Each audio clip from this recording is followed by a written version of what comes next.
بسم اللہ الرحمن الرحیم۔ السلام علیکم۔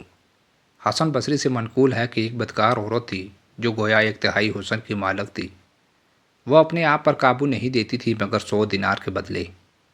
ایک عابد شخص نے اس کو دیکھا تو اس کو بہت پسند آئی۔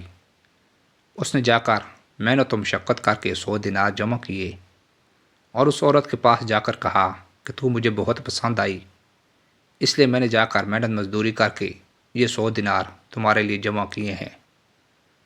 اس عورت نے کہا اندر چلو۔ وہ دونوں اندر چلے گئی۔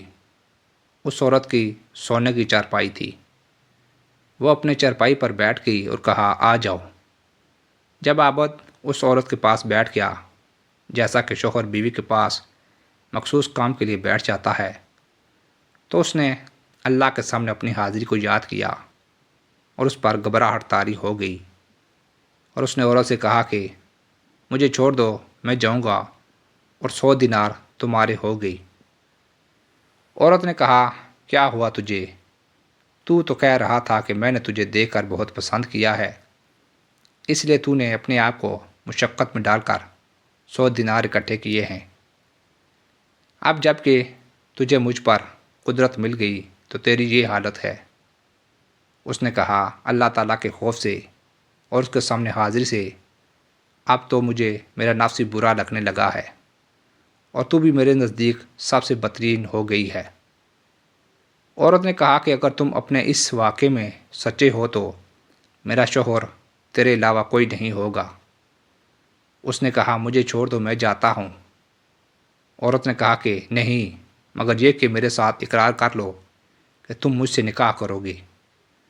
اس نے کہا میں کوئی اقرار نہیں کرتا اور میں یہاں سے جاؤں گا۔ اس عورت نے کہا کہ اگر میں تیرے پاس آ جاؤں تو مجھ سے نکاح کرو گے؟ اس نے کہا ہو سکتا ہے۔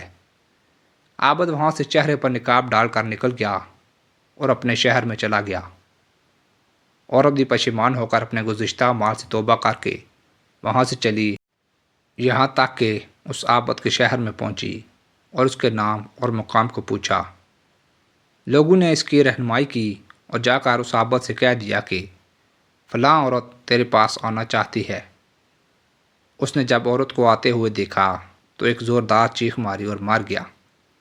عورت پریشان ہو گئی اور کہنے لگی یہ تو مجھ سے چلا گیا، کیا اس کا کوئی رشتہ دار ہے؟ لوگوں نے کہا کہ اس کا بھائی ہے، وہ ایک فقیر آدمی ہے۔ عورت نے کہا کہ میں اس سے نکاح کروں گی اس کے بھائی کی محبت کی وجہ سے۔ چنانچہ عورت نے مرحوم کے بھائی سے نکاح کر لیا۔